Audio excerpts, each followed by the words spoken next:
মই মানসিক অশান্তিত আছো। মোৰ বিষয়ে যিখিনি কথা ওলাই আছে এই কথাখিনিৰ কাৰণে একচুৱেলি মানসিকভাৱে বহুত কষ্ট পাইছোঁ। কষ্ট কৰি উপাৰ্জন কৰিছিলোঁ মই সকলো। মোৰ যত সামান্য যথাশক্তিৰে যি মই আৰ্জন কৰোঁ সেইখিনিৰে মই বহুত কষ্ট কৰি মোৰ গাড়ী বা মই থকা ঘৰটো মই ক্ৰয় কৰিছোঁ। বেংকত এতিয়াও আছে মোৰ ঋণ। আৰু সেয়া লোনতে ক্ৰয় কৰিছোঁ মই।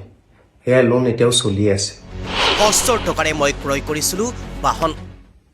মোৰ যত সামান্য যথাশক্তিৰে যি মই আৰ্জন কৰোঁ সেইখিনিৰে মই বহুত কষ্ট কৰি মোৰ গাড়ী বা মই থকা ঘৰটো মই ক্ৰয় কৰিছোঁ। শেহতীয়াভাৱে বিশাল আৰু সুমীৰ এই ঘটনাৰ লগত জড়িত হৈ পৰিছিল অসমৰ বিশিষ্ট গায়ক দীক্ষু।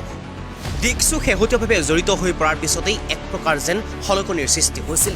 কেইবাগৰাকী শিল্পীৰ নাম সাঙুৰ খাই পৰিছিল সুমী আৰু বিশালৰ কাহিনীৰ লগত। কণ্ঠশিল্পী দীক্ষুৱে লাখ লাখ টকা বিনিয়োগ কৰাৰ কথা সামাজিক মাধ্যমত চৰ্চা চলিছিল। দীক্ষু সুমীৰ লগত সম্পূৰ্ণৰূপে জড়িত থকাৰ কথা উল্লেখ কৰা হৈছিল সামাজিক মাধ্যমত। আৰু তাৰ পিছতেই দীক্ষুৱে এতিয়া সামাজিক মাধ্যমত স্পষ্টীকৰণ দিয়ে। সামাজিক মাধ্যমত স্পষ্টীকৰণ দি তেওঁ উল্লেখ কৰে, মই বহুত অশান্তিত আছোঁ। মই যি ক্ৰয় কৰিছোঁ সেয়া মোৰ কষ্ট উপাৰ্জিত ধনেৰে কৰিছোঁ। মই যি বাহন ক্ৰয় কৰিছোঁ সেয়া মোৰ কষ্ট উপাৰ্জিত ধনেৰে লৈছোঁ। বেংকত মোৰ এতিয়াও ঋণ আছে, যি ঋণ মই এতিয়াও পৰিশোধ কৰি আছোঁ। এনেদৰে এতিয়া দীক্ষু শৰ্মাই সামাজিক মাধ্যমত স্পষ্টীকৰণ দিয়া পৰিলক্ষিত হৈছে। নমস্কাৰ, মই দীক্ষু।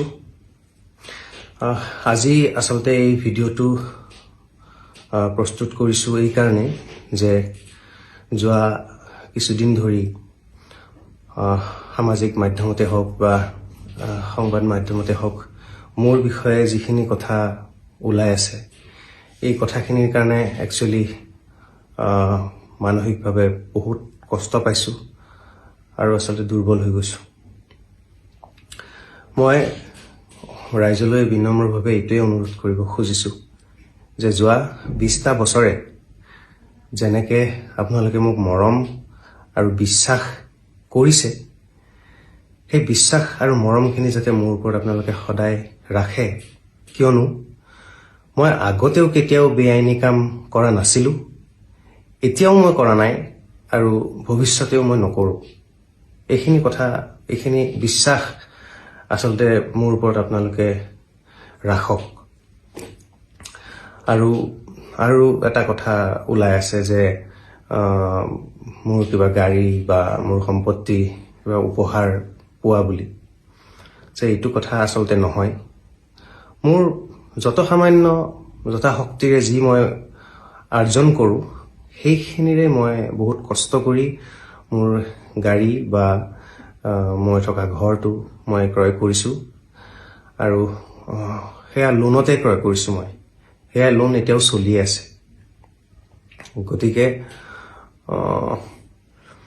এই বিশ্বাসটো যাতে ৰাখক আৰু মোৰ এইবিলাক যাতে বেলেগ কথাত আপোনালোকে বিশ্বাস নকৰে,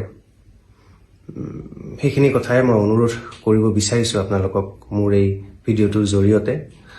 আৰু আচলতে এই গোটেই কাৰ্যকলাপটোত মই নিজেও ভুক্তভোগী। আৰু যিহেতু মই বেআইনী কাম কেতিয়াও কৰা নাই, আইনৰ যিটো প্ৰক্ৰিয়া আছে, যিটো প্ৰক্ৰিয়াত অনুসন্ধান চলি আছে, সেই অনুসন্ধান প্ৰক্ৰিয়াটোত সকলো ক্ষেত্ৰতে মোৰ সৰ্বতো প্ৰকাৰে সহযোগিতা থাকিব বুলি মই বদ্ধপৰিকৰ। যিকোনো কোঅপাৰেশ্যন মই লাগিলে কৰি মোৰ ফালৰ পৰা, যিহেতু মই একো বেয়া কাম কৰা নাই, এইখিনি সৎসাহস মোৰ আছে।